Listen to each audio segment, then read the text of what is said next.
ጤና ይስጥልን የተከበራችሁ የዜና ቤት ቤተሰቦች እንደምን አላችሁ? አሁን የደረሱንን መደመጥ ያለባቸውን ሰበር መረጃዎች ይዘን ቀርበናል። አብራችሁን ቆዩ። የዓለምን ቀልብ የሳበው አስደናቂ ውሳኔ። ፕሬዝዳንት ትራምፕ ከካናዳ ጋር በገቡት የከረረ የንግድ ጦርነት ምክንያት ታዋቂውን የድንበር ሐይቅ ስም አስቸኳይ በመቀየር አዲስ አስደንጋጭ ትዕዛዝ አስተላለፉ። በሌላ በኩል በሂማሊያ ተራሮች ላይ የተቀሰቀሰው አሰቃቂ የተፈጥሮ መቅሰፍት አሁንም አልበረደም። የሺዎች ሕይወት አደጋ ላይ በወደቀበት በዚህ ሰዓት ሌላ አስፈሪ ጥፋት ሊከሰት እንደሆነ የተሰማው አስቸኳይ መረጃ። እስከ መጨረሻው አብራችሁን ስትቆዩ እነዚህና ሌሎች በርከት ያሉ አጫጭር ሰበር መረጃዎችን ታደምጣላችሁ። እንደተለመደው ሁልጊዜም ትክክለኛና ሚዛናዊ መረጃዎች በፍጥነት እንዲደርሷችሁ የዩቲዩብ ቻናላችንን ሰብስክራይብ በማድረግና የደወል ምልክቷን በመጫን የቻናላችን ቤተሰብ እንድትሆኑ በአክብሮት እንጠይቃለን። አሁን በቀጥታ ወደ መጀመሪያው መረጃችን እናልፋለን።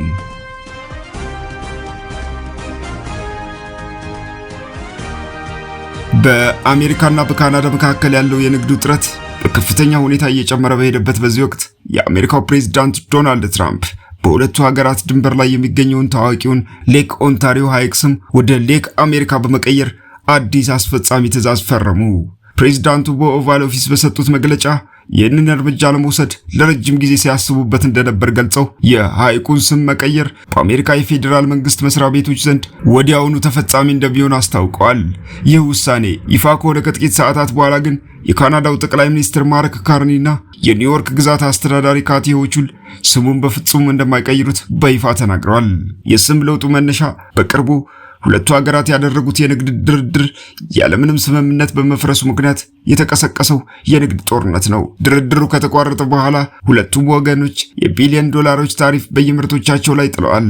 ከዚህ ጋር ተያይዞ ትራምፕ በህዝብ ዘንድ ያላቸው የመደገፍ መቶኛ ዝቅተኛ ደረጃ ላይ በደረሰበት ወቅት ከአሜሪካ ጋር የጀመሩት የንግድ ውጥረትና ከእስራኤል ጋር በመሆን በኢራን ላይ የከፈቱትን ጦርነት ለማስቆም እየታገሉ ይገኛሉ። ሁለቱም ግጭቶች በአሜሪካውያን የዕለት ተዕለት የኑሮ ውድነት ላይ ከፍተኛ ጫና ፈጥረዋል።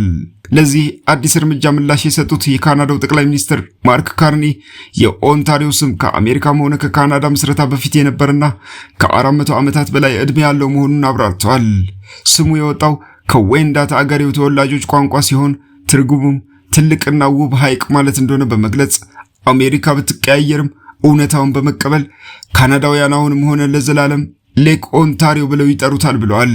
በተጨማሪም በኩቤክ የሚገኙ የዌንዳት ብሔር ዋና አለቃ ፒየር ፒካርድ ውሳኔውን በማውገዝ ትራምፕ ታሪካቸውን ለማጥፋት እየሞከሩ ነው ሲሉ አሳስቧል። በአሜሪካ በኩልም ቢሆን የኒውዮርክ ግዛት አስተዳዳሪ ካቲ ሆቹል ግዛታቸው ይህንን አዲስ ስም እንደማይጠቀም የገለጹ ሲሆን የቨርሞንት ግዛት አስተዳዳሪ ፊል ስኮት ደግሞ ትራምፕን ውሳኔ አሳዛኝና የህፃናት ጨዋታ ሲሉ ተችተውታል።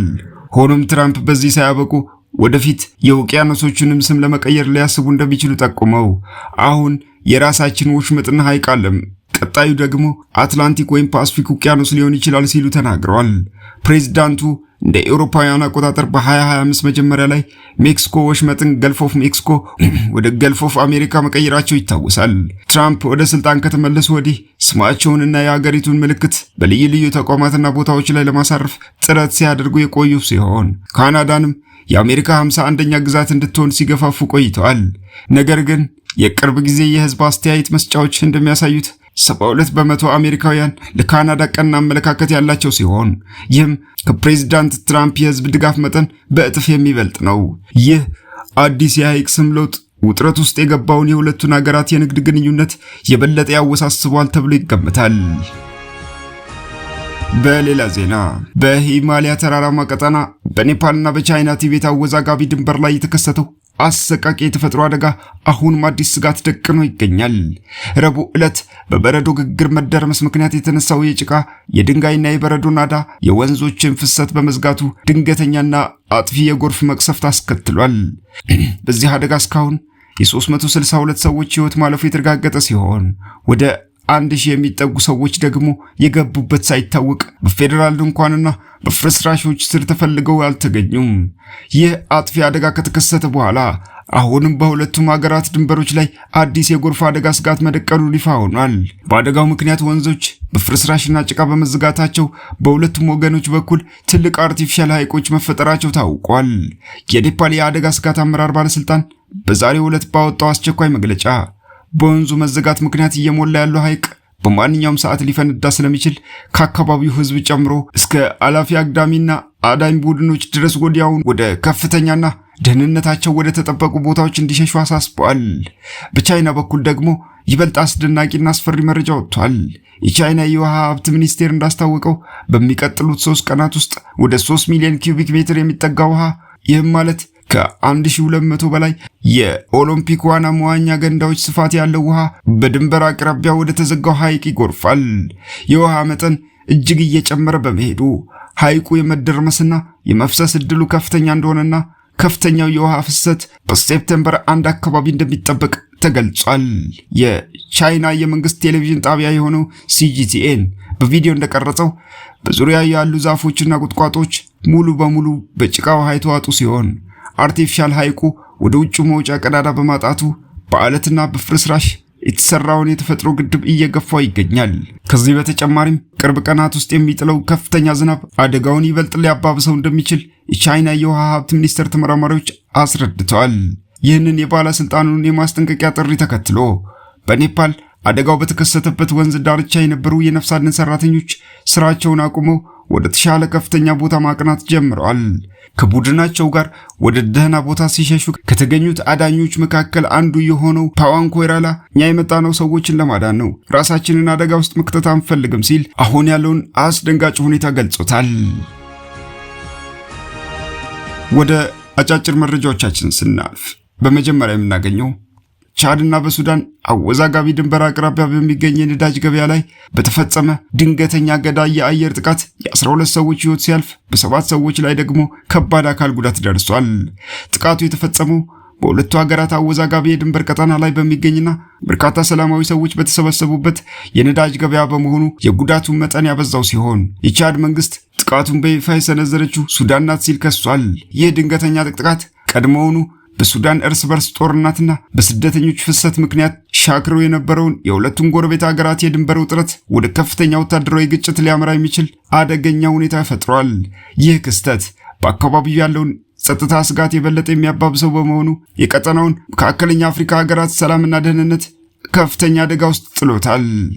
በሌላ ዜና በጥር ወር የዩናይትድ ስቴትስ መንግስት የቬንዙዌላውን ፕሬዝዳንት ኒኮላስ ማዱሮን ከስልጣን ካወረደ በኋላ በኢራን ጦርነት ምክንያት የዓለም የነዳጅ ዋጋ በመናሩና የሀገሪቱ የነዳጅ ክምችት ወደ SPR ስትራቴጂክ ፔትሮሊየም ሪዘርቭ ታሪካዊ ቅናሽ በማሳየቱ ያጋጠመውን የነዳጅ እጥረት ለመቅረፍ ከአዲሷ የካራካስ አስተዳደር ጋር ታሪካዊ ድርድር ላይ ይገኛል። ይኸው አዲስ ስምምነት የአሜሪካ ኩባንያዎች 17 ዋና ዋና የነዳጅ ቦታዎችን በሊዝ ወስደው በማልማት ምርቱን በቀጥታ ወደ አሜሪካ እንዲልኩ የሚያስችል ሲሆን የኃይል ሚኒስትሩ ክሪስ ራይት በቀጣይ ሳምንት ውሉን ለማጠናቀቅ ወደ ስፍራ ያመራሉ።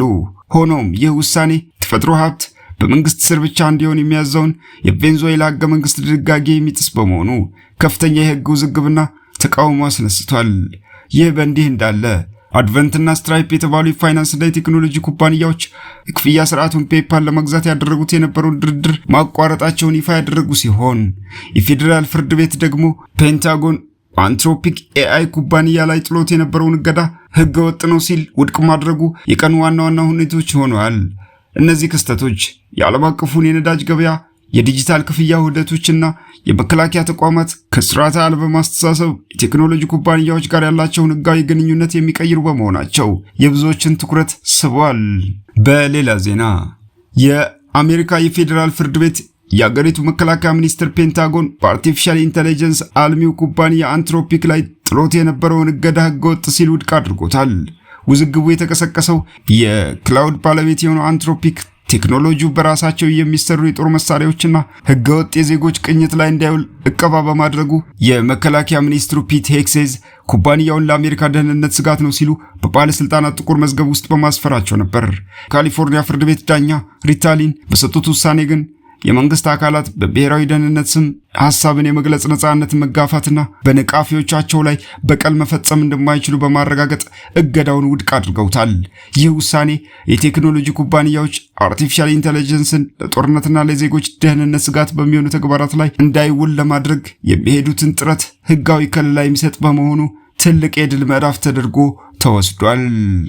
በመጨረሻም በመካከለኛው ምስራቅ ከቀጠለው የኢራን ጦርነት ጋር ተያይዞ በአውሮፓ የሚገኙ የአሜሪካ የፓትሪዮት ሚሳኤል ተኳሽ የመከላከያ ክምችት እጅግ አደገኛ በሚባል ደረጃ ባዶውን መቅረቱን የአሜሪካ ባለስልጣናት ይፋ አድርገዋል።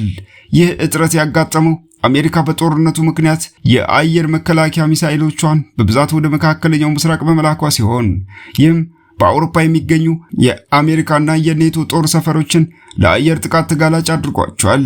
ይህ ክስተት አሜሪካ በአንድ ጊዜ በርካታ ግንባሮች ላይ የሚነሱ ግጭቶችን የመመከት አቅሟን አጠራጣሪ ያደረገው ሲሆን የኔቶን የምስራቅ አውሮፓ ሀገራት መከላከያ ደህንነት ላይም ትልቅ ስጋት ደቅኗል። አበቃን። መልካም ጊዜ ተመኘን።